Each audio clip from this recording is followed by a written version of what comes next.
Est-ce que vous êtes prêts pour la parole de Dieu ce soir? Levez la main droite vers le ciel et prions ce soir. Père, nous nous réjouissons d'être trouvés en toi. Merci pour le privilège de la famille, le privilège d'être ensemble, le privilège de l'union que nous avons en Christ. Merci pour nos réalités en Christ. Et ce soir, alors que nous entrons dans la parole, la connaissance révélée est accordée à tous ceux qui m'entendent. Tout ce qui n'est pas planté par Dieu est déraciné. Les jougs et les fardeaux sont détruits. Nous déclarons que les maladies et les malaises sont totalement éliminés. Nous recevons des miracles pour toute personne malade ce soir. Nous ordonnons que vos corps soient guéris, vos corps soient bien portants au nom de Jésus. Et merci Père, car ta parole couvre les nations de la terre comme les eaux couvrent la mer. À la fin de ce que nous en serons de tant mieux. Nous te donnons la louange, la gloire, l'honneur pour la prière exaucée. Au nom de Jésus, nous prions et chaque croyant dit un puissant Amen. Gloire. Levez la main droite au ciel et relâchons notre foi ensemble alors que nous disons ces mots. Je suis né de Dieu. Je suis né de la parole. La parole de Dieu est ma nature. Je ne peine pas à mettre en pratique la parole. Je mets en pratique la parole naturellement. Alors aujourd'hui, je comprendrai la parole de sa grâce. Je serai édifié. À la fin de ce culte, je ne serai plus jamais le même.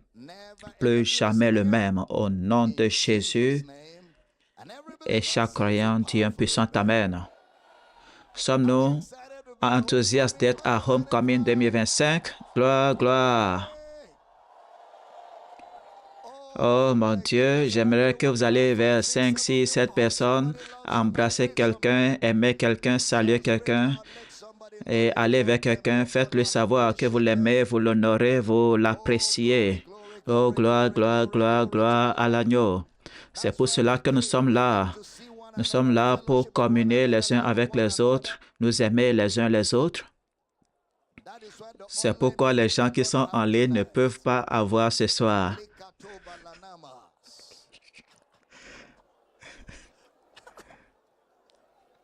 C'est pourquoi ceux qui sont en ligne ne peuvent pas avoir ce soir.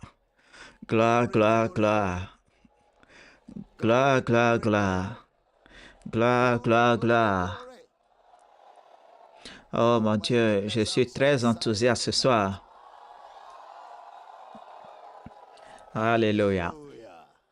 Amen. Prenez votre écriture, votre Bible, veuillez vous asseoir avec votre être intelligent ce soir alors que nous entrons dans la parole de sa grâce.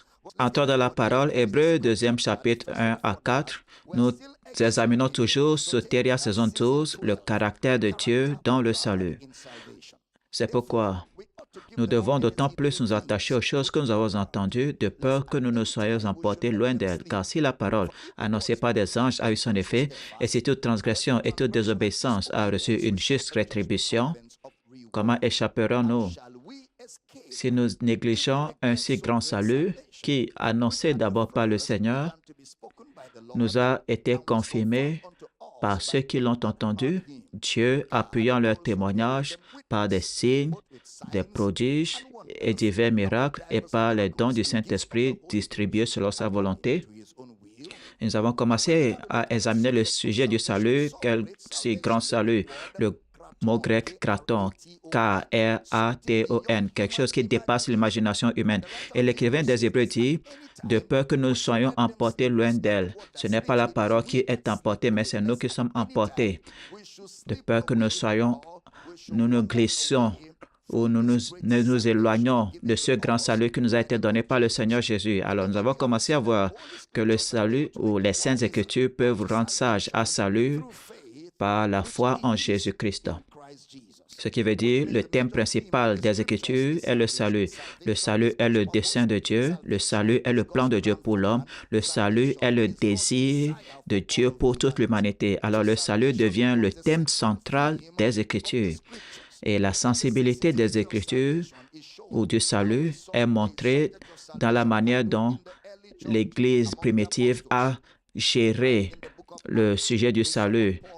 Directement dans les livres des apôtres, nous avons vu aussi Paul, ce qu'il a dit, concernant le salut, Pierre aussi, même les prophètes de l'Ancien Testament ont désiré comprendre le sujet du salut. Dans 1 Pierre 1, verset 10 à 11, les prophètes qui ont prophétisé touchant.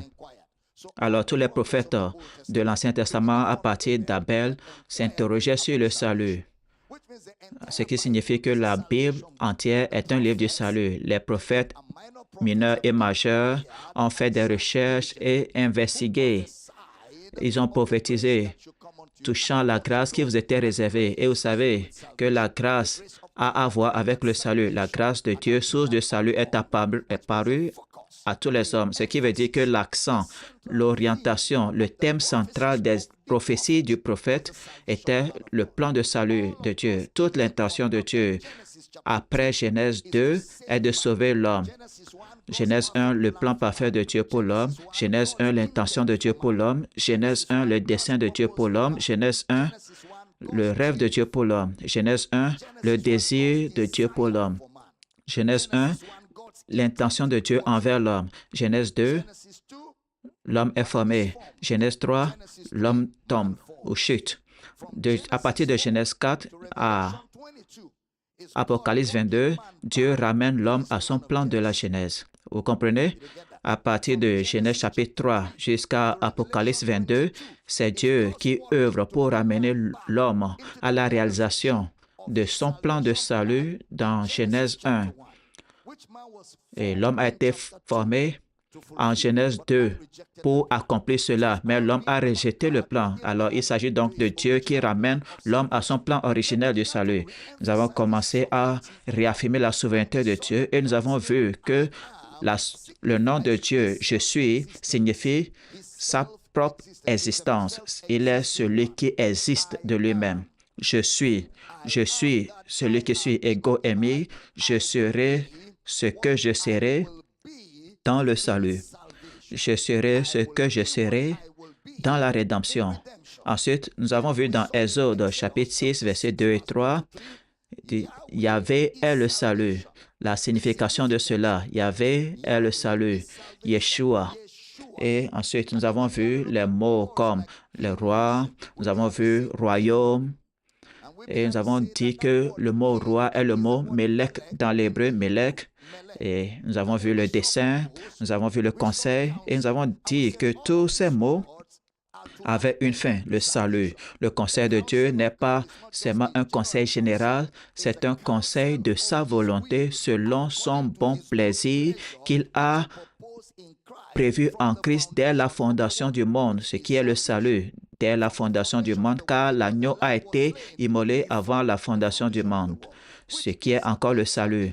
Quand nous disons la volonté de Dieu, c'est le salut. Nous avons pris le temps de voir le conseil de Dieu. Le conseil de Dieu, c'est le salut. Cela n'implique pas que Dieu contrôle chaque action ou cela ne veut pas dire que Dieu est derrière tout.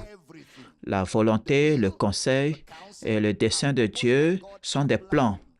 Ce sont des conseils. Ce sont des guides. Ce ne sont pas des décrets éternels. Chaque fois que vous entendez la volonté de Dieu, le dessein de Dieu, le conseil de Dieu, que Dieu est le roi des rois, cela ne veut pas dire que Dieu contrôle toutes les actions ou il est derrière tout. La volonté, le conseil, le dessein de Dieu sont des plans, des conseils, des avis, des orientations. Et ce ne sont pas des décrets éternels. Nous avons aussi vu que Dieu n'est pas tenté par le mal et il ne tente lui-même personne. Ensuite, nous avons vu le libre arbitre de l'homme en action. Le libre arbitre de l'homme en action.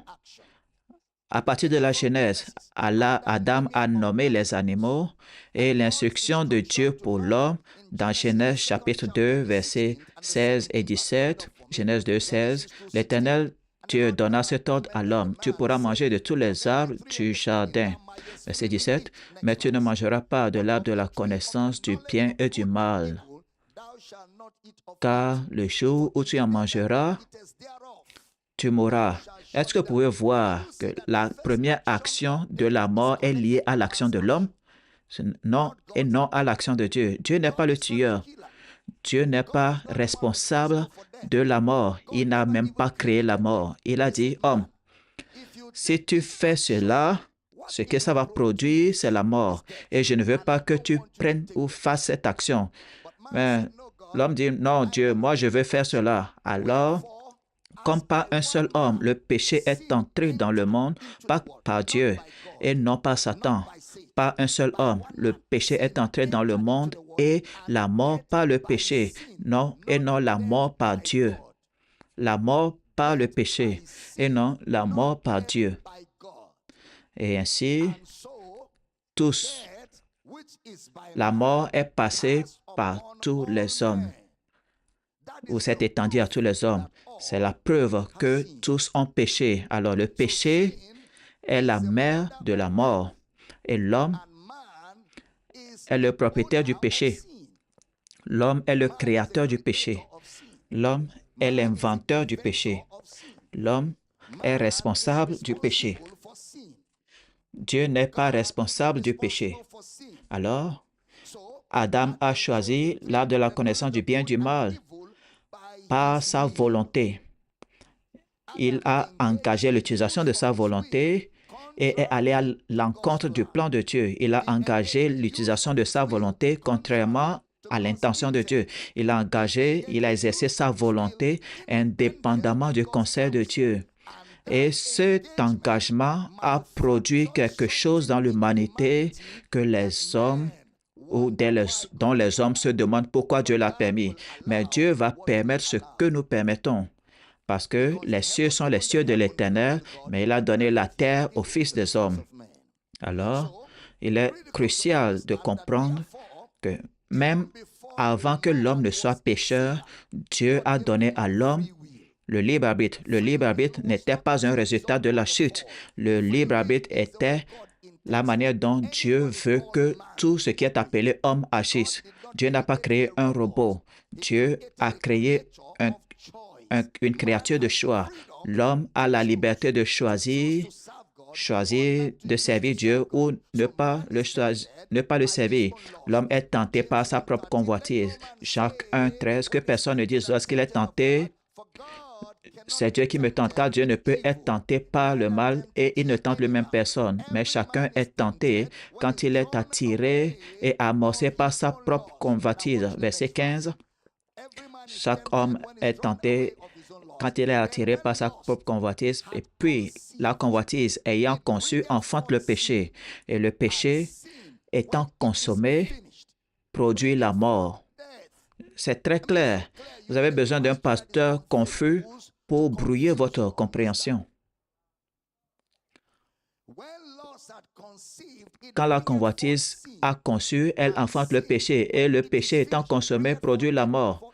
Alors, si un homme de Dieu accuse Dieu de meurtre et de mort, il accuse indirectement Dieu d'être responsable du péché.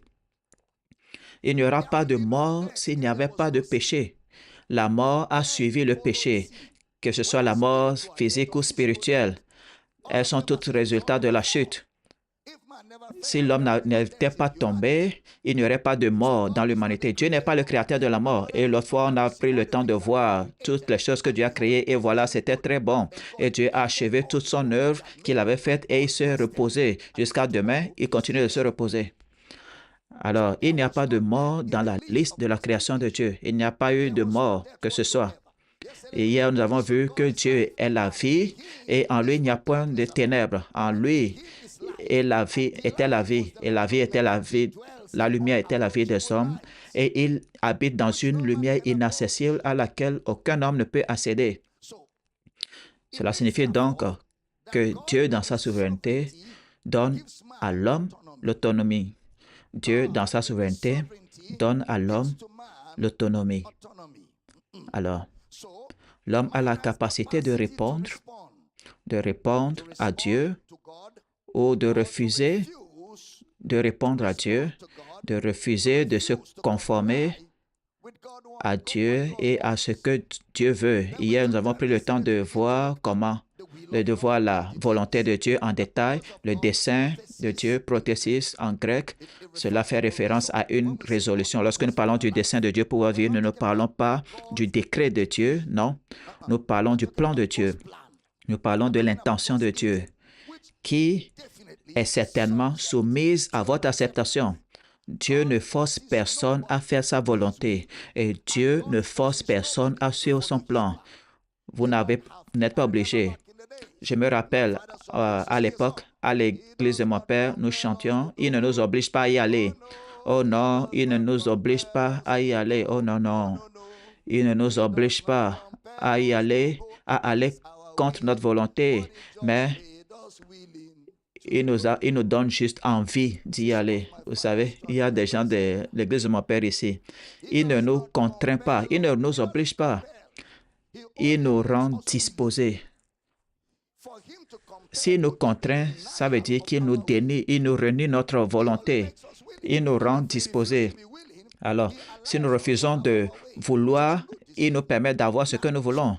Alors, j'enseigne bien. Le but, c'est le dessein de Dieu pour le salut, pas des événements généraux. Hier, nous avons vu la volonté de Dieu, téléma dans le grec, qui fait référence à une volonté morale ou au désir de Christ d'accomplir le plan du Père. Et cela n'est jamais utilisé pour un décret qui doit arriver.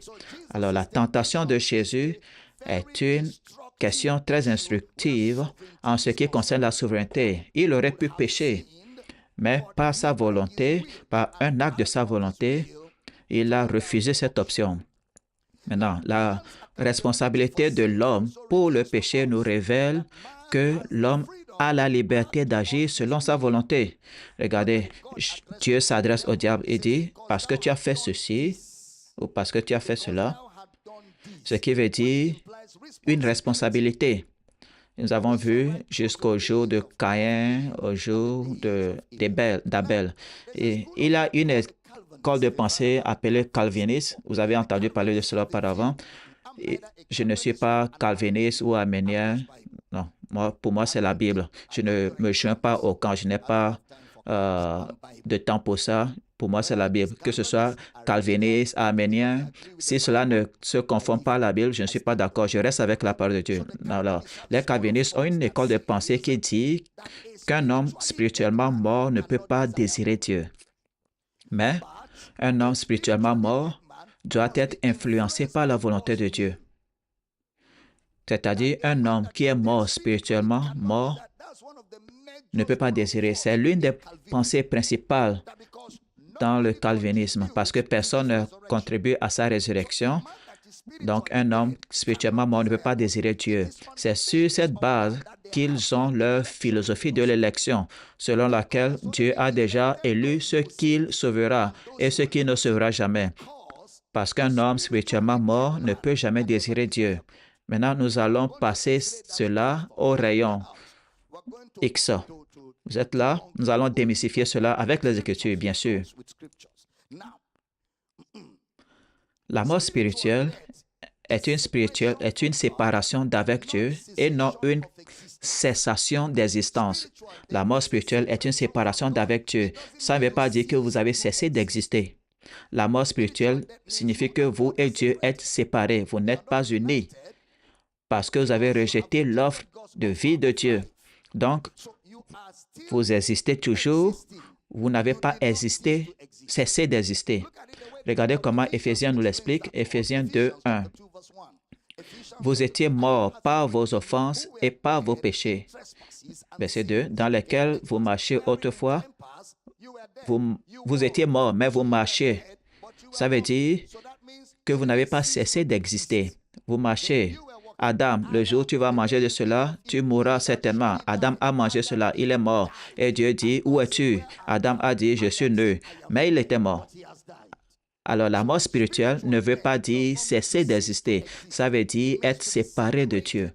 Parce que les gens spirituellement morts continuent d'exister. Ils marchent, ils conduisent, ils mangent, ils ont un travail. Ils viennent même à l'église pour le culte de dimanche.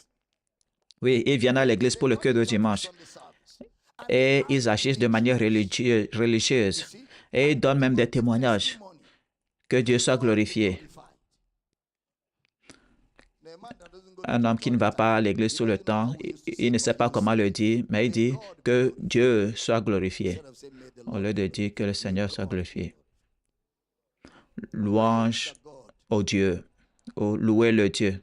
Vous saurez que lui-là, c'est un étranger à l'église, mais il doit s'identifier. Mais vous verrez ces petits pas de bébé. Alors, ce n'est pas une cessation d'existence, mais une séparation. Parce que Dieu a continué à parler à Caïn après son péché, lui donnant une chance de se repentir. Caïn, le sang de ton frère, oh, ma punition. Dieu parle avec Caïn. Je pensais qu'un homme spirituellement mort ne pourrait rien avoir avec Dieu, mais Dieu parle avec Caïn. Oh, ma punition est plus grande que ce que je peux supporter. L'homme est mort spirituellement, mais il parle avec Dieu. Adam est mort spirituellement, mais Adam dit à Dieu, la femme que tu m'as donnée. Ce qui veut dire donc que la séparation d'avec Dieu ne veut pas dire entièrement que l'homme ne peut pas répondre. La séparation d'avec Dieu ne signifie pas entièrement qu'un homme ne peut pas répondre à Dieu. Dieu a continué à communiquer en donnant à l'homme une chance d'accepter ce qu'il a rejeté. Caïn et Abel, un jeu de blâme. Adam et Ève, un jeu de blâme. Jean 5, 24. Vous êtes là? Jean 5, verset 24. En vérité, je vous le dis. C'est un ancien anglais qui est utilisé dans la version anglaise. Il dit, celui qui écoute ma parole et qui croit à celui qui m'a envoyé a la vie éternelle. Il n'est pas encore né de nouveau, mais il va entendre ma parole. Il n'est pas encore né de nouveau, mais il va croire. Nous enseignons aussi. Alors, un homme qui n'est pas sauvé peut répondre à l'Évangile. Un homme qui n'est pas sauvé peut répondre à l'Évangile de sa propre volonté. De sa propre volonté. Il ne va pas répondre par la force. Regardez. En vérité, je vous le dis, celui qui écoute ma parole et croit à celui qui m'a envoyé, voici Jésus qui parle, a la vie éternelle. Donc, il ne l'avait pas auparavant. Mais quand il a écouté et a cru, il a maintenant la vie éternelle. Maintenant, la suite, et ne vient point en jugement. Qu'est-ce qui lui est arrivé? En croyant, il est passé de la mort à la vie.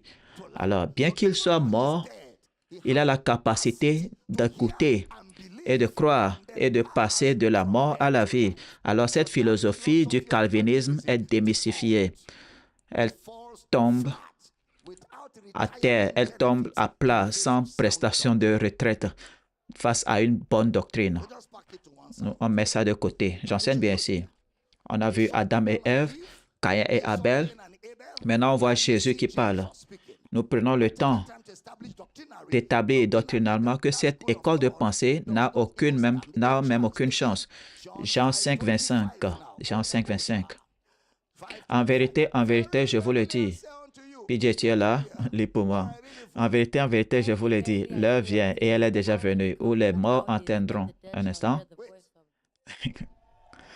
Qui entendront? Les morts entendront. Alors, les morts ont la capacité, même s'ils sont morts, ils ont la capacité d'écouter la voix de Dieu ou d'entendre la voix de Dieu.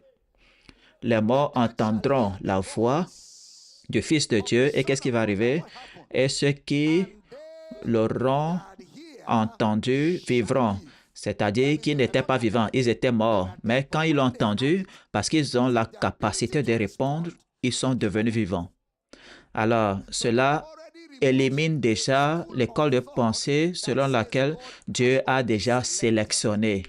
S'il avait sélectionné, les morts n'entendront pas.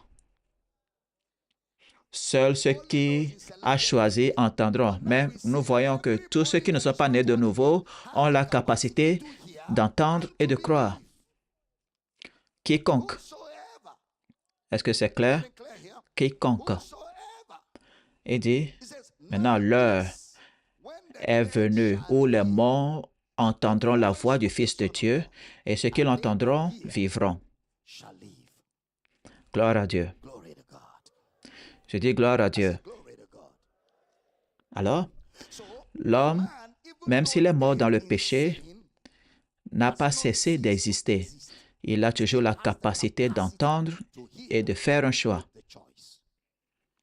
Dieu ne domine pas la volonté de l'homme. Ce que je veux prouver ici, c'est que Dieu n'est pas derrière tout. C'est ça ce que veut dire. Au moment où vous saurez cela, votre pouvoir revient dans vos mains. Vous ne perdrez plus votre pouvoir. La raison pour laquelle vous perdez, pas la raison pour laquelle vous perdez votre pouvoir devant les situations, c'est que vous ne savez pas si c'est la volonté de Dieu ou pas. Et lorsque vous êtes au milieu, là-bas, Satan peut profiter de vous.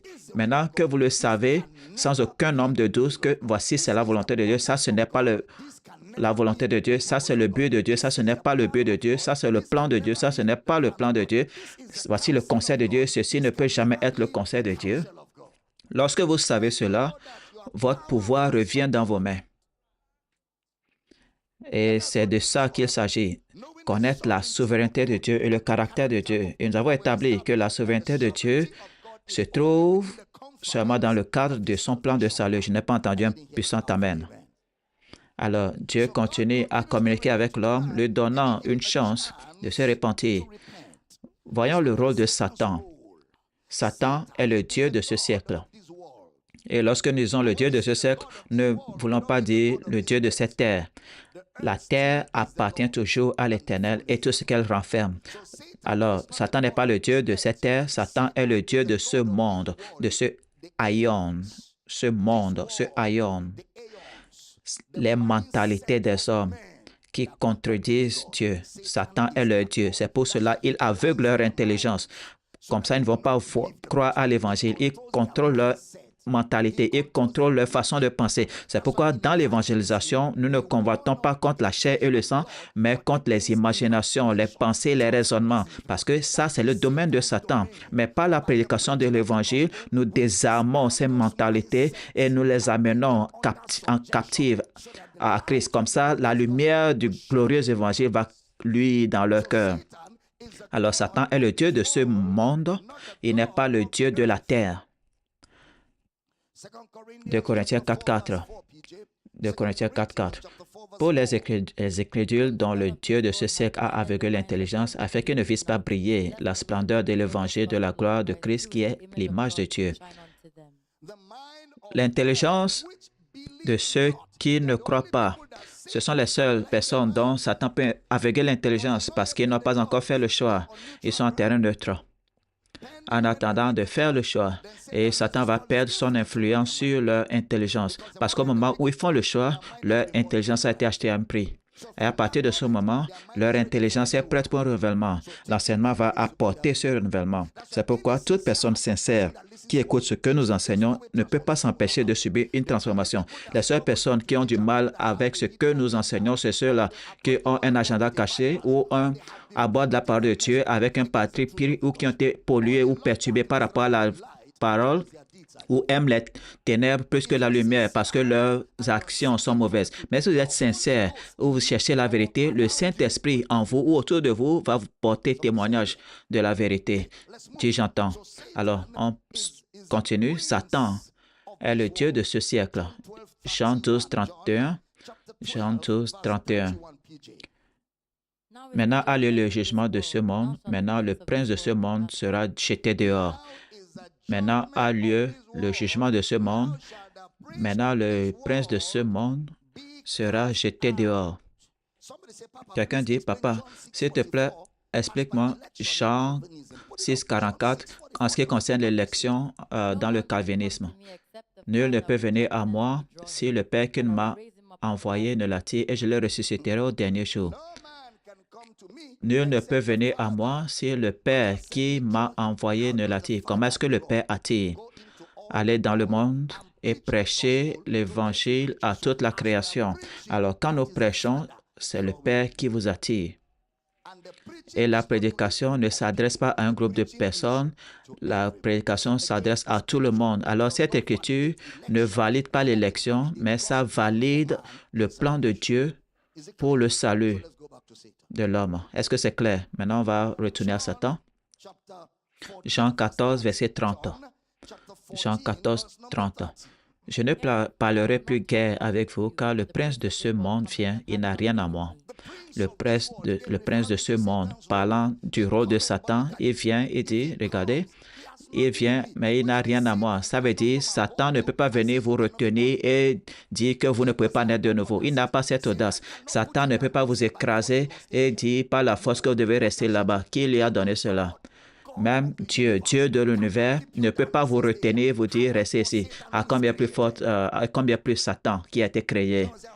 Quelqu'un dit, j'essayais de faire ça, Satan m'a arrêté. Satan ne veut pas t'arrêter sans ton consentement. Satan va t'arrêter si tu lui accordes la coopération. Il dit alors, ne donnez pas accès au diable. Si tu ne lui donnes pas accès, il ne peut pas prendre cela. Si Satan était si puissant, aucun d'entre nous ne serait ici.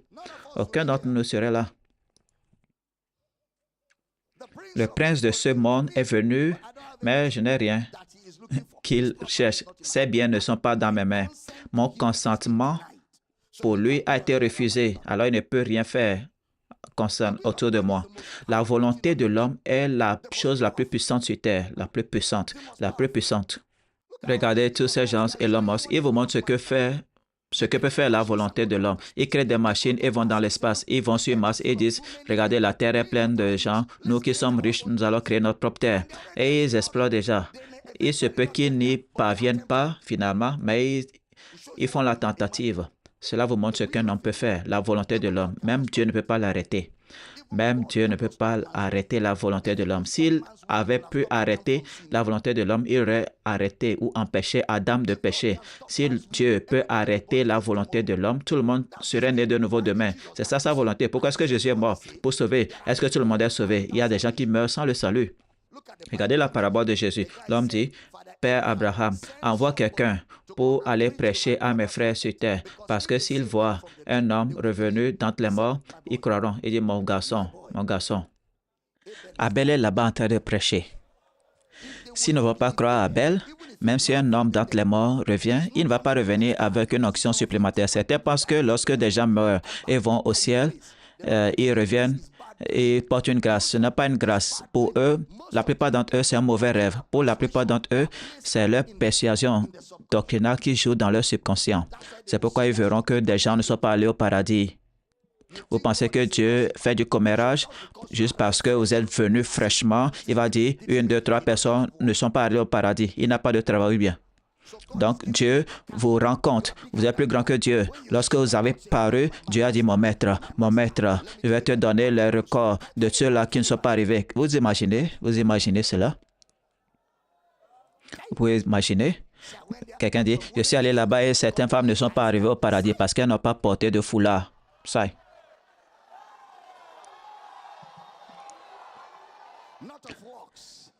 Ce n'est pas des œuvres afin que personne ne se glorifie. C'est le don de Dieu. Gloire à Dieu. Gloire à Dieu. Il y a longtemps, très longtemps, le vieux compte a été réglé depuis longtemps. Il est clair aujourd'hui qu'il a lavé mes péchés, car le vieux compte a été réglé il y a longtemps. Il dit, je ne me souviendrai plus jamais de vos péchés, de vos iniquités. Que quelqu'un crie, je reprends mon pouvoir. Je suis au contrôle. Et Satan, je suis aux commandes. Tu ne peux pas déconner. Je suis aux commandes ici. Gloire à Dieu.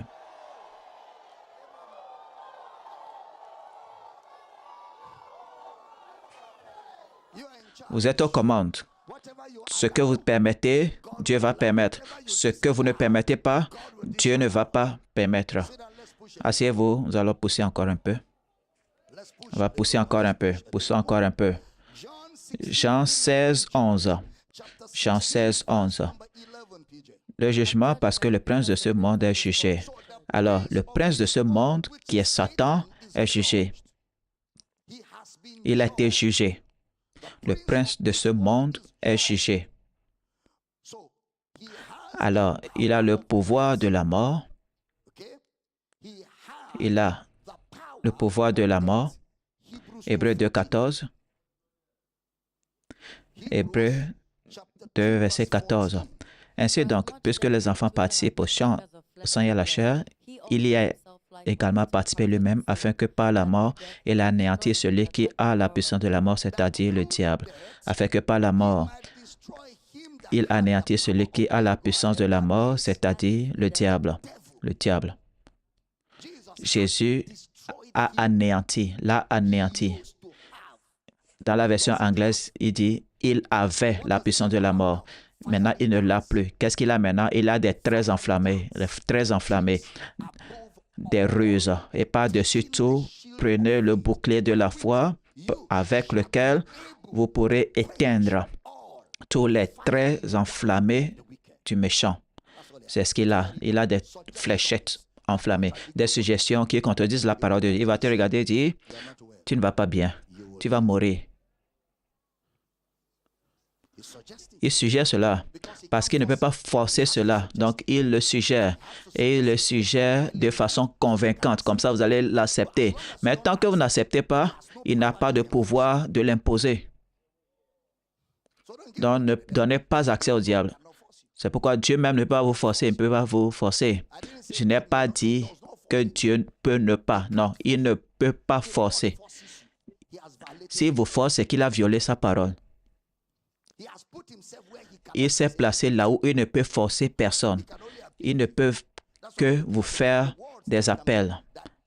C'est pour cela que nous avons vu les mots qui peuvent vous embrouiller. Le conseil de Dieu, la volonté de Dieu, le dessein, le plan de Dieu. D'accord? La responsabilité de l'homme, la capacité du pécheur à réagir ou à répondre, qu'il y ait quelque chose ou pas. Nous avons maintenant vu le rôle de Satan. Il n'a plus de pouvoir. Jésus l'a désarmé. Le mot anéantir ne veut pas dire qu'il est tué. Anéantir veut dire qu'il a été dépouillé. Dépouillé de tout ce qui lui servait d'armure contre vous. Tout cela lui a été pris. Donc, il est sans bras. C'est pour cela qu'il trompe. Vous savez, quand quelqu'un n'a pas de pouvoir, il va recourir à la manipulation, il va tromper. Il va dire, viens, tu penses que tu as réussi? Il va vous jouer des tours. C'est pour cela que vous ne discutez pas avec Satan. Vous n'avez pas de conversation avec lui. Tu lui dis, tais-toi. Comment oses-tu? Tu ne sais pas que le patron est là. Lorsqu'il s'agit de Satan, vous êtes le patron. Lorsqu'il s'agit de Dieu, vous êtes son fils. Lorsqu'il s'agit des frères, vous êtes un serviteur. Vous avez entendu ce que je dis? Lorsqu'il s'agit de Dieu, lorsqu'il s'agit de Satan, vous êtes le patron. Quand il s'agit de Dieu, vous êtes le fils, son fils.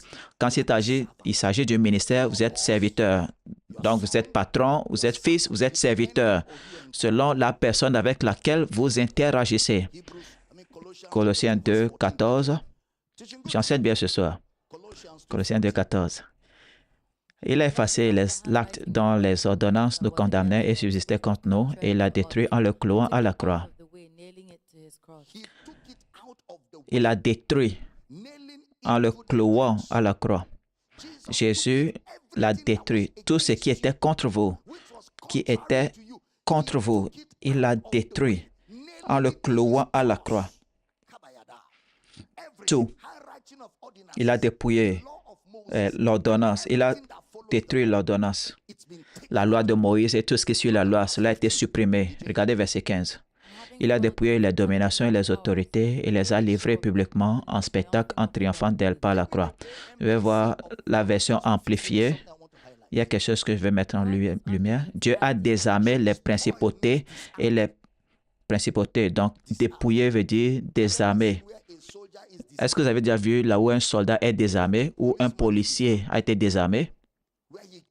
Il est venu avec son fusil ou son arme et quelqu'un l'a giflé depuis derrière lui et a pris son arme et a pointé l'arme sur lui. Il ne va pas seulement s'agenouiller, mais il va s'allonger carrément. Parce que sans munitions, il sera viré. C'est ce que Jésus a fait. Il a dit à Satan, c'est toi qui fais du bruit depuis la Genèse ou bien. Satan dit, regarde, je ne l'ai pas volé, cela m'a été donné légalement. Je ne l'ai pas volé. C'est pourquoi Jésus n'a pas pu lui dire, laisse cela. Il n'a pas pu lui dire, laisse cela, parce qu'il ne l'a pas volé. Cela lui a été donné. Luc 4. Luc 4, 6. Cela lui a été donné. et lui dit, je te donnerai toutes ces puissances et la gloire de ces royaumes, car elle m'a été donnée. Car elle m'a été donnée. Si c'était un mensonge, Jésus lui aurait dit, tais-toi. Mais Jésus n'a pas dit tais-toi, parce que, au moins pour une fois, il a dit la vérité. Mais la vérité n'est pas complète, c'est pourquoi il a ajouté un mensonge à cela. Mais pour ce cas particulier-là, c'est une vérité, car elle m'a été donnée et je la donne à qui je veux. Je suis aux commandes. Ce qui est vrai. Parce qu'après la chute de l'homme, Satan a commencé à prendre le contrôle de l'homme et à contrôler l'homme, en particulier l'homme non régénéré. Oui, Adam le lui a donné. Adam le lui a donné.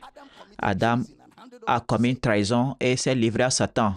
Il a rejeté l'offre de Dieu et a accepté l'offre de Satan. Il était censé donner à Satan des instructions. Satan lui a donné des instructions pour contrarier Dieu. Et lui, il a obéi. Et c'était ça la chute. Car elle m'a été donnée. Verset 7. Luc 4, 7. Si donc tu te prosternes devant moi, elle sera à toi. Si tu m'adores, je vais te la donner. C'est moi qui détiens cela. Je sais que tu veux cela. Il faut t'agenouiller. Fais semblant que c'était une erreur et je vais te la donner. Verset 8. Jésus lui répondit, il est écrit, tu adoreras le Seigneur ton Dieu et tu le serviras lui seul. Arrière de moi. Il est écrit, tu m'adores. Et je suis sûr que Jésus dit dans sa pensée, même quand tu te vantes de cela, toi et moi là, je vais te piéger, prendre tout cela par la mort. Il a anéanti celui qui avait. Car si les princes de ce monde l'avaient su, ils n'auraient pas crucifié le Seigneur de gloire. Alors, en crucifiant Christ, ils ont facilité le programme de les désarmer et ayant dépouillé, désarmé les principautés, les puissances, il les a livrés en spectacle, en triomphant d'elles. C'est nous qui faisions partie du spectacle. Le désarmement de Satan consistait à nous éloigner de lui. Et quand nous avons été éloignés de lui, il nous a livrés en spectacle. Et notre spectacle était le triomphe de Jésus sur Satan. Si vous voulez savoir si Jésus a vaincu Satan, regardez-moi, je suis le trophée de cette résurrection. Je suis la preuve qu'il est vivant. Quelqu'un dit, allons à Israël pour voir la tombe de Jésus. J'ai dit, non, non, c'est trop loin. Israël est trop loin. Si tu veux savoir si Jésus est ressuscité d'entre les morts ou pas, viens, je suis ici. Viens vers moi pour le pèlerinage. Viens à moi pour un pèlerinage. Tout ce que tu utilises comme billet d'avion et transport, il faut me toucher comme une semence. Touche-moi, tu es arrivé à Israël. Gloire à Dieu. Gloire à Dieu. Alors, Dieu a désarmé les principautés, les puissances. Satan est édenté. Il s'en va juste comme un lion rugissant. Il n'est pas un lion rugissant, c'est comme, et il cherche qui dévorer. Et il dit, vous pouvez lui résister avec ou dans la foi. J'enseigne bien. Qu'en est-il de la rébellion humaine? Eh bien, les gens peuvent choisir de faire ce qui est juste à leurs yeux. Les gens ont la liberté de choisir. Regardez Juge 21, verset 25. En ce temps-là, il n'y avait pas de roi en Israël et chacun faisait ce qui lui semblait bon. Voici les gens qui exercent leur droit de vote, leur liberté de choisir. Ils faisaient ce qui était juste à leurs yeux et personne ne les forçait. Ils faisaient ce qui était juste à leurs yeux. Alors, les promesses de Dieu ont été données malgré la rébellion humaine. Donc, l'homme est responsable de ses actions. Quelqu'un dit, est-ce que Dieu n'a pas contraint l'apôtre Paul à être sauvé? Non, monsieur, non. Paul n'a pas été contraint d'être sauvé. Qu'est-ce qui est arrivé à Paul? Paul a été giflé pour qu'il arrête de persécuter l'Église.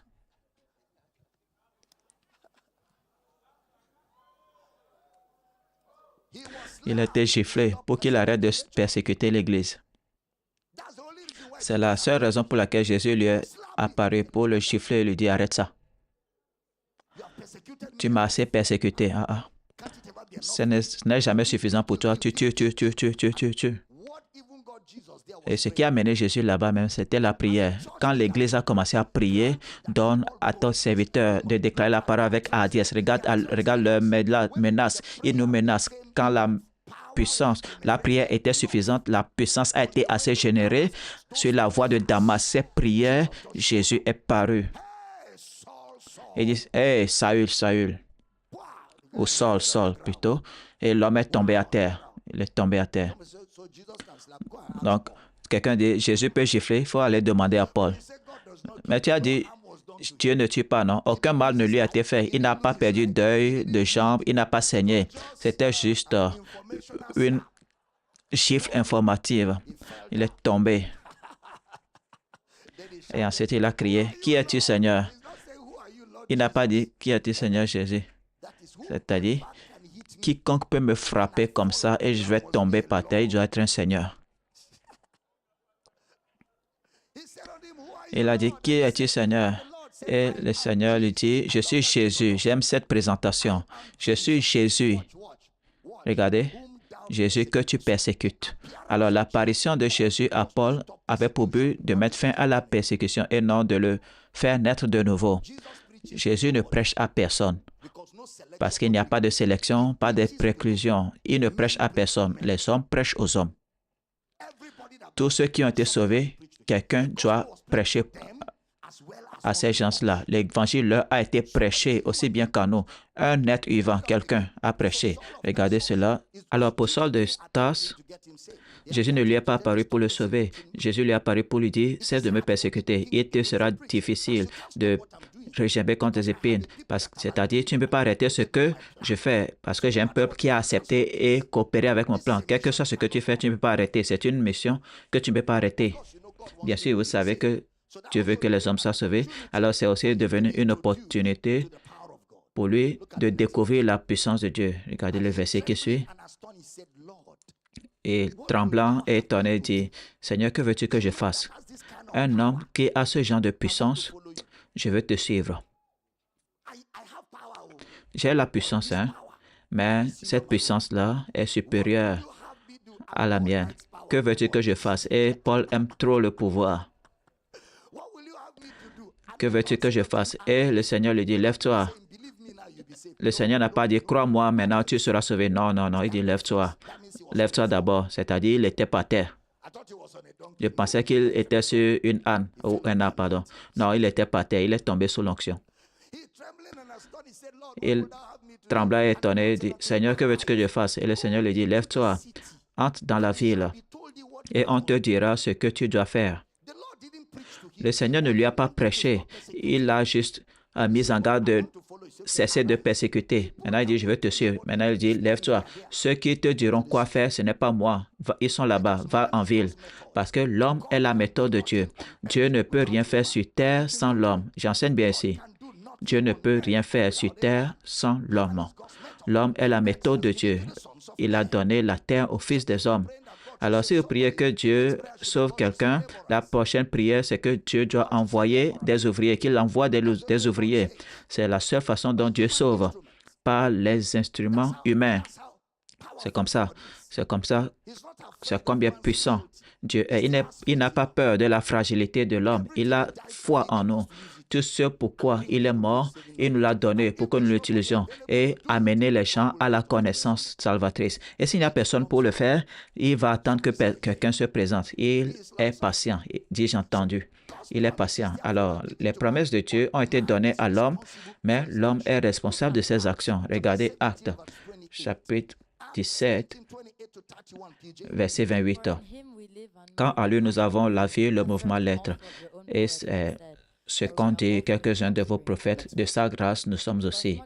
Ainsi donc, étant la race de Dieu, nous ne devons pas croire que la divinité soit semblable à de l'or et de l'argent ou de la pierre scrutée par l'art et l'industrie de l'homme. Dieu, sans tenir compte des temps d'ignorance, annonce maintenant à tous les hommes en tout lieu qu'ils aient à se repentir, parce qu'il a fixé un jour où il jugera le monde selon la justice par l'homme qu'il a désigné, ce dont il a donné à tous une preuve certaine en le ressuscitant des morts.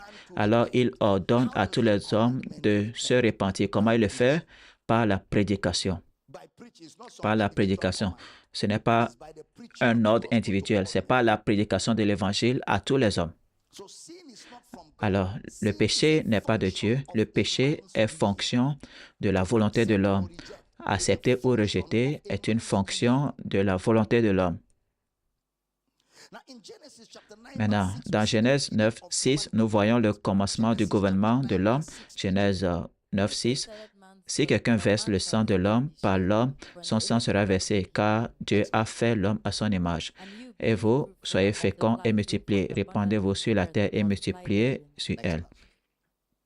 Dieu parla encore à Noé, verset 8, Dieu parla encore à Noé et à ses fils avec lui en disant, voici, j'établis mon alliance avec vous et avec votre postérité avec vous, avec tous les êtres vivants qui sont avec vous, tant les oiseaux que le bétail et tous les animaux de la terre, soit avec vous qui sont sortis de l'âge, soit avec tous les animaux de la terre. Verset 11, j'établis mon alliance avec vous. Aucune chair ne sera exterminée par les eaux du déluge. Il n'y aura plus de déluge pour détruire la terre. Alors, la terre a été renforcée, reconstituée après le déluge. La terre a commencé. C'est de là que le gouvernement humain a commencé. Dieu a institué le gouvernement humain. Dieu l'a institué. Romains 13, 1. Romains 13, 1. Que toute personne soit soumise aux autorités supérieures, car il n'y a point d'autorité qui ne vienne de Dieu, et les autorités qui existent ont été instituées par de Dieu.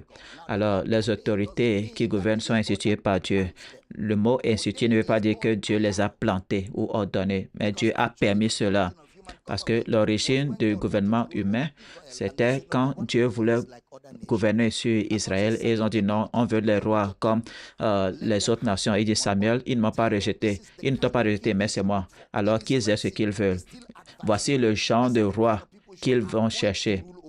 Dans sa miséricorde, il leur donne encore cela. Voici le genre de roi qu'il faut. Chercher celui-ci, chercher cela. Il a donné à l'homme des directives pour l'aider à tirer le meilleur parti de ce qui est disponible.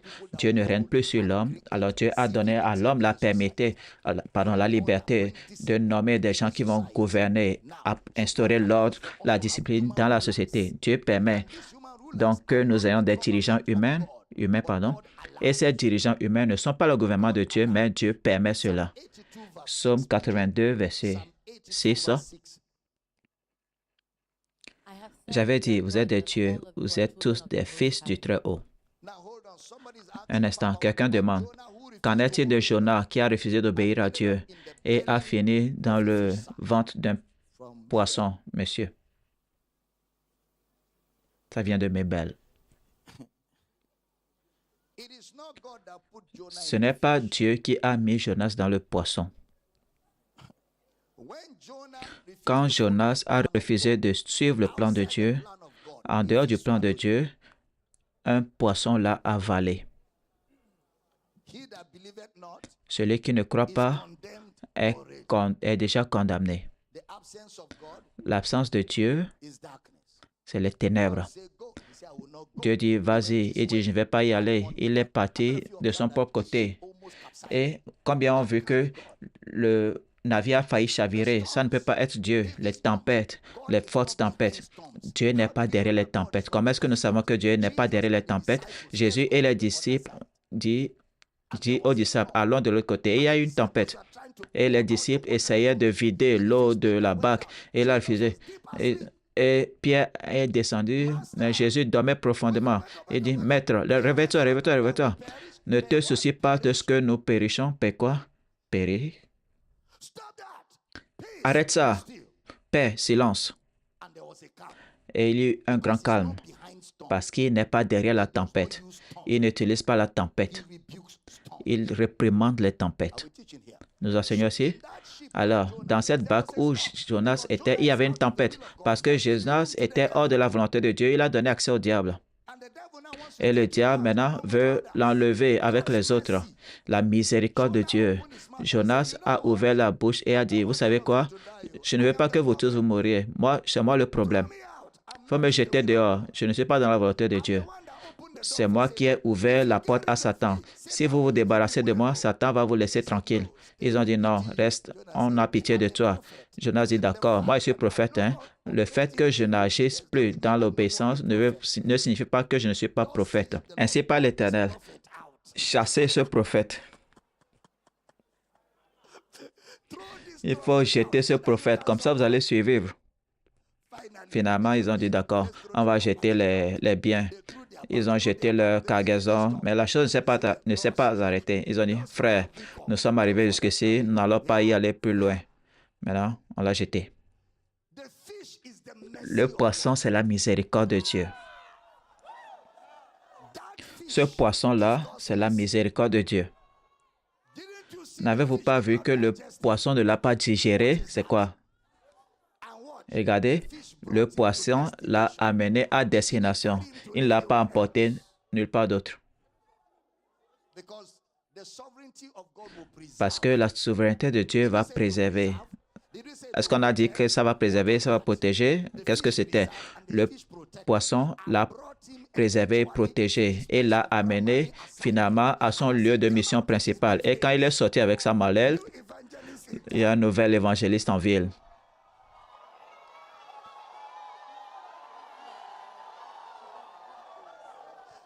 Est-ce que nous enseignons bien ici? Regardez cela. Alors, Jonas s'est levé et est allé à Ninive selon la parole de l'Éternel. Ninive était une ville extrêmement grande, à 3 jours de voyage. Jonas y est allé sans plan, mais la miséricorde l'a ramené. Mais Dieu qui est riche en miséricorde.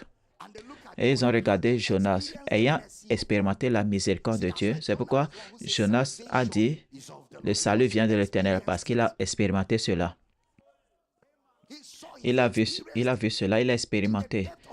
Dans la profondeur de l'océan, les baleines l'auraient dévoré. Si ce n'était pas pour ce poisson spécial de Dieu, j'ai failli dire homme spécial de Dieu, mais ça c'est un poisson spécial de Dieu.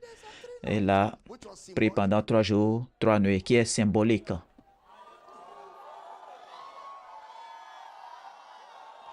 Ce qui est symbolique de la mort, de l'ensevelissement, de la résurrection. Parce que la mort, l'ensevelissement, la résurrection serait le salut de l'homme. Tout est question du salut. La Bible entière, c'est le salut. Il a finalement conduit à Ninive après 3 jours, 3 nuits, le matin de la résurrection pour prêcher le message de la résurrection. Mais il est allé changer le message.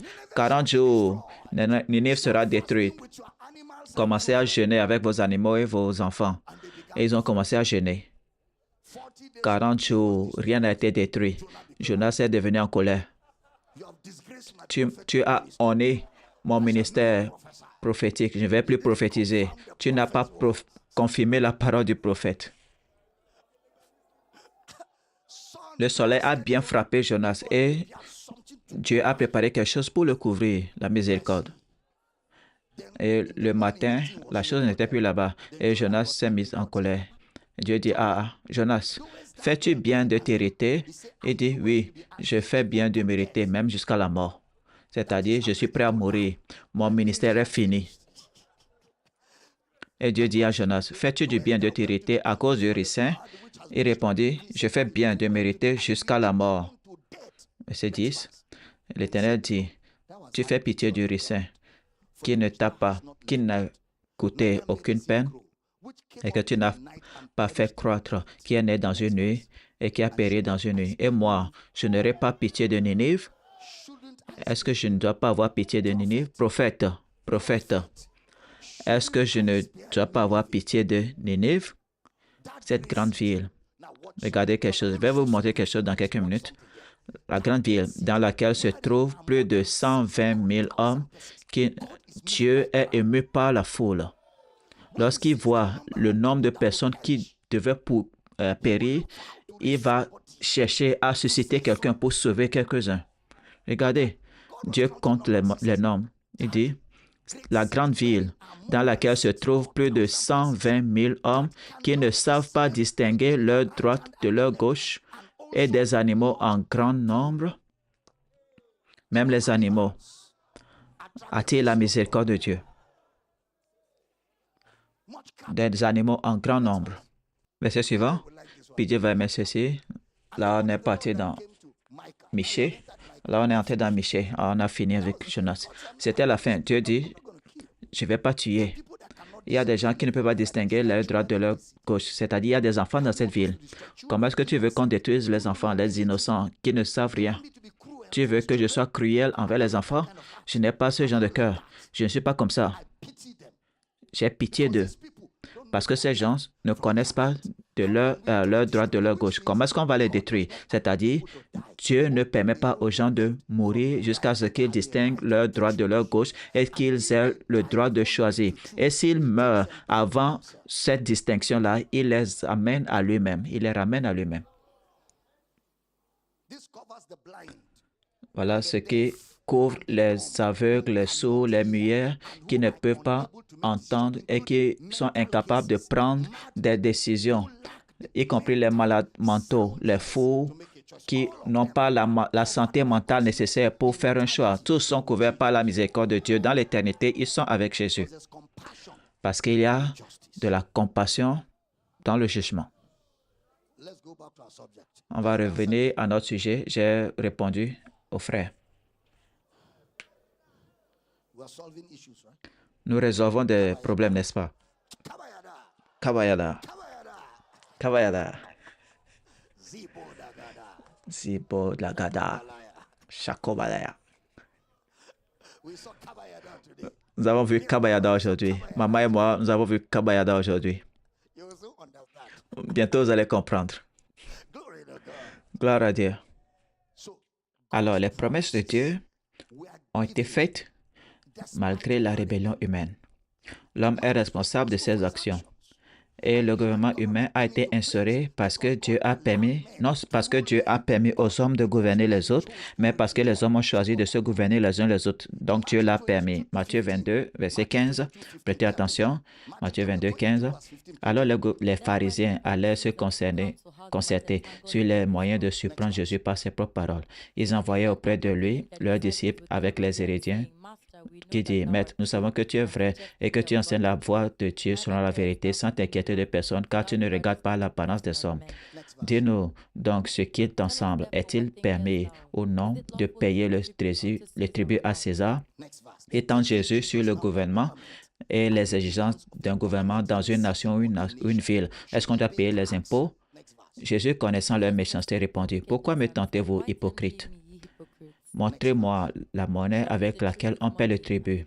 Et il lui présentait un denier. Il leur demanda, de qui sont cette effigie et cette inscription? De César, lui répondit-il. Alors il a dit, rendez à César ce qui est à César et à Dieu ce qui est à Dieu.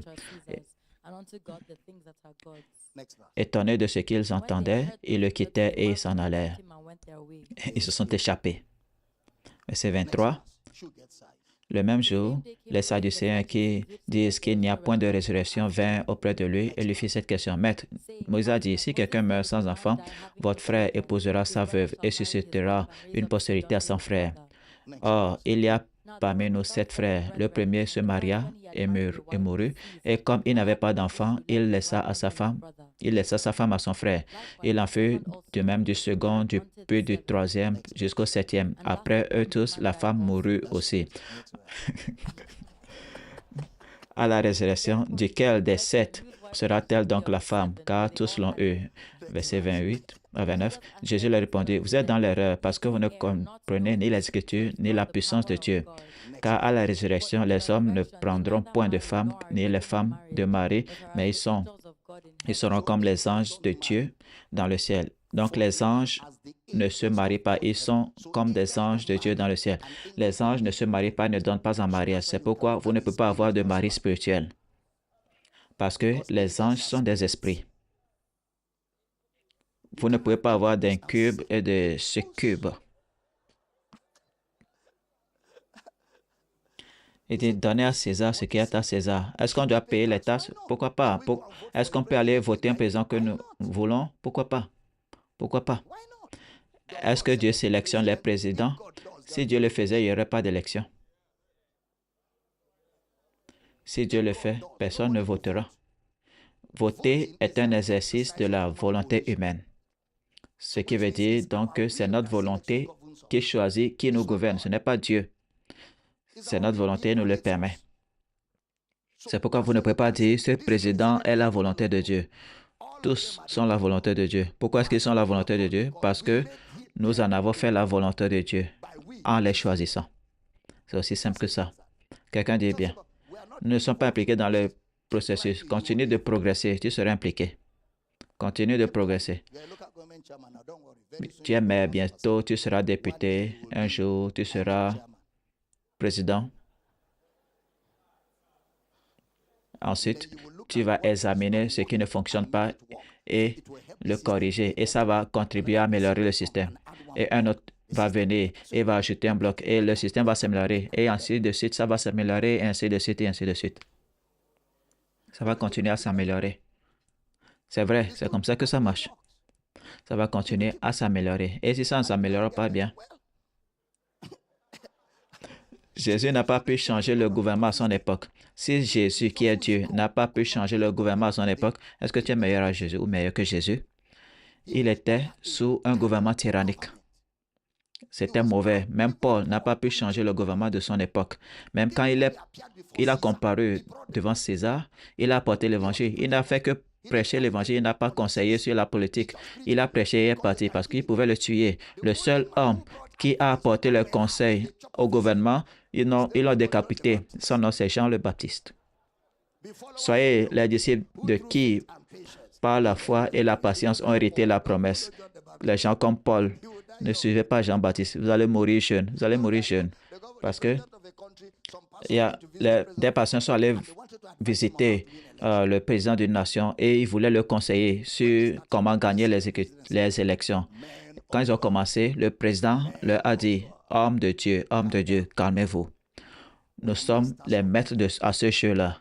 Je n'ai pas eu besoin de vos conseils pour gagner l'autre. Je n'ai pas besoin de votre conseil pour la prochaine. Il faut juste prêcher l'évangile. Aider le peuple de Dieu. Pour le gouvernement, il faut nous laisser ça. Nous sommes les maîtres à ce jeu. Si tu étais ce pasteur, tu ne serais pas dans la honte. Même l'eau qu'on te donne là, tu ne vas pas trouver la bouche pour boire cela. C'est pour cela que moi, je ne m'implique pas dans la politique. Je prêche l'évangile. S'il s'agit des élections, s'il y a un candidat qui me convient, je vais voter, je rentre chez moi, je vais manger affam soupe et puis du foufou. C'est tout. Je prie pour le pays, je lui souhaite du bien. Si j'ai l'occasion d'influencer quelque chose, je peux influencer là où je peux. C'est tout. Et je m'occupe de mes affaires parce que je ne suis pas dans le groupe WhatsApp de Jean-Baptiste.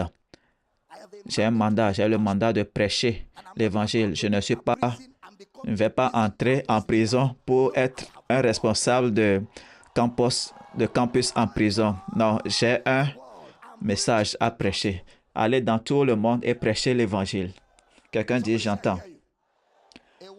Un homme averti en vaut deux. On va continuer.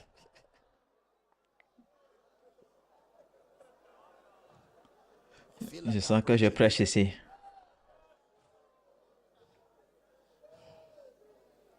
Gloire à Dieu. Gloire à Dieu. Regardez Jean 6, 44, alors que j'ai fini. Est-ce que vous êtes béni ce soir? À partir de demain matin, nous allons commencer Home Commune en bonne et due forme. Jeudi, vendredi, samedi, matin, soir, samedi, croisée de prière. Kabayala.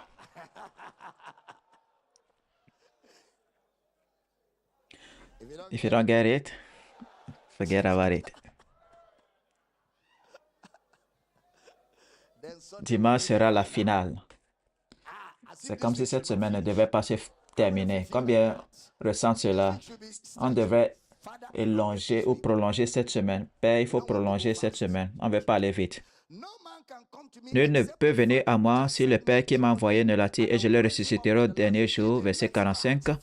Il est écrit dans les prophètes, ils seront tous enseignés de Dieu. Ainsi, quiconque a entendu le Père et a reçu son enseignement vient à moi. Alors, le fait d'attirer serait par l'enseignement, par la prédication et l'enseignement. Et quiconque a entendu l'Évangile et a reçu son enseignement viendront à moi. Donc, le fait d'attirer, ce n'est pas la préclusion ou l'exclusion. Le fait d'attirer, c'est la prédication de l'Évangile qui donne aux hommes la liberté d'entendre, de croire et de faire un choix. Ce n'est pas obligatoire. L'Évangile doit être prêché et prêché de la meilleure des façons. Prêché de la meilleure des façons. Pourquoi les gens résistent-ils à l'Évangile? Un instant. L'affirmation de croire, d'écouter, d'apprendre du Père a été faite par les premiers disciples de Jésus pendant son ministère. Ce n'est pas une incapacité universelle pour toute l'humanité. Ce n'est pas une incapacité universelle. Jean 17, versets 6 à 9. J'ai fait connaître ton nom aux hommes que tu m'as donnés au milieu du monde. Ils étaient à toi et tu me les as donnés et ils ont gardé ta parole. Maintenant, ils ont connu que tout ce que tu m'as donné vient de toi. Car je leur ai donné des paroles que tu m'as données, ils les ont reçues. Ils ont connu que je suis sorti de toi et ils ont cru que tu m'as envoyé. Et ils ont cru que tu m'as envoyé. Verset 9. C'est pourquoi c'est pour eux que je prie. Je ne prie pas pour le monde, mais pour ceux que tu m'as donnés, car ils sont à toi. Pour ceux que tu m'as donnés. Voici la prière sacerdotale de Jésus. Jean 17, verset 24. Père, je veux que là où je suis, ceux que tu m'as donnés aussi soient avec moi, afin qu'ils voient ma gloire, la gloire que tu m'as donnée, parce que tu m'as aimé avant la fondation du monde. Verset 20 maintenant. Jean 17. Ce n'est pas pour eux seulement que je prie, mais encore pour ceux qui croiront en moi par leurs paroles. Alors la prière n'est pas pour des gens choisis, c'est pour tous ceux qui entendront l'Évangile. C'est clair? Il n'y a pas d'inclusion, pas de sélection, pas de préclusion.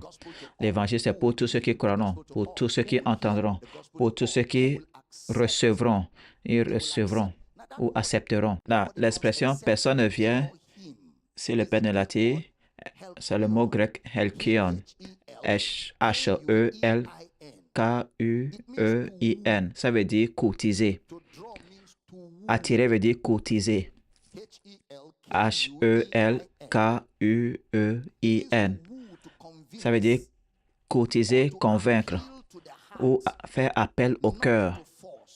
Ce n'est pas forcer. Faire appel.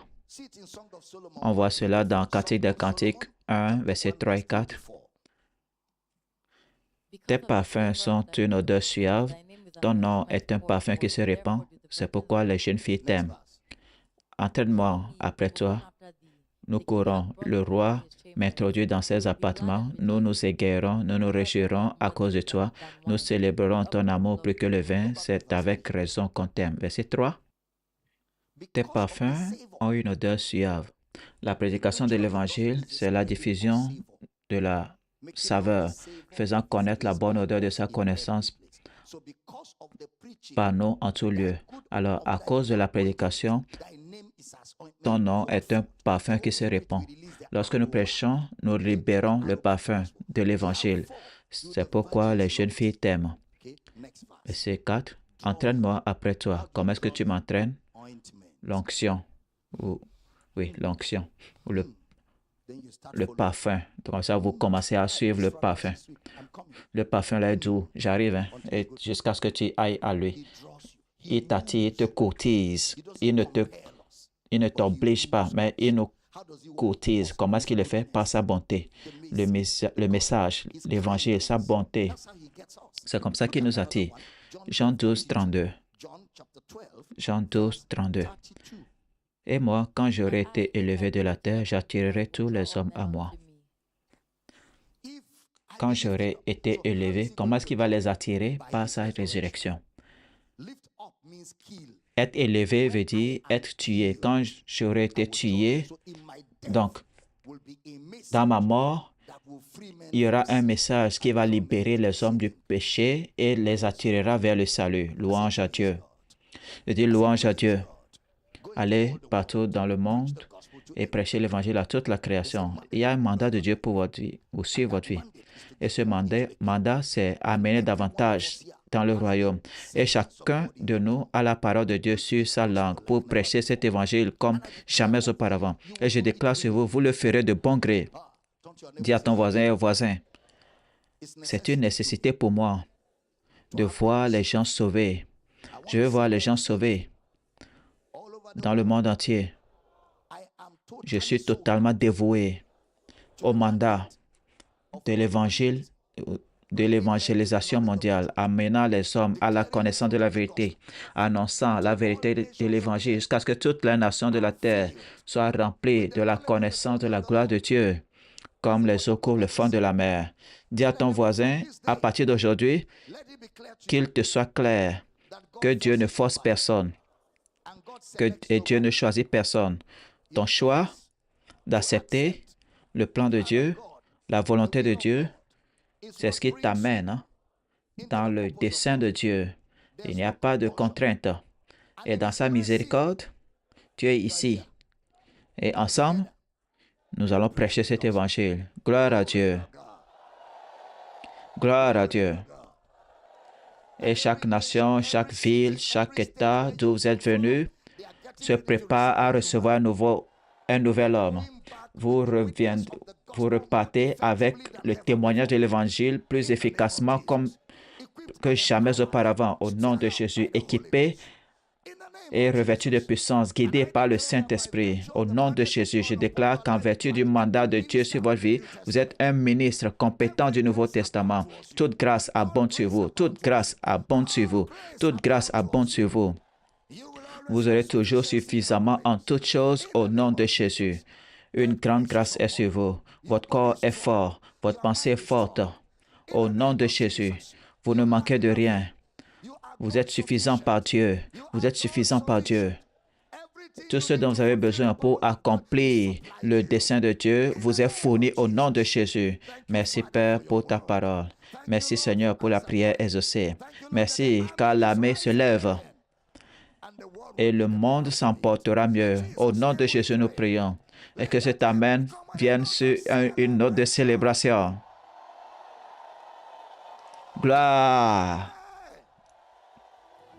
Wow.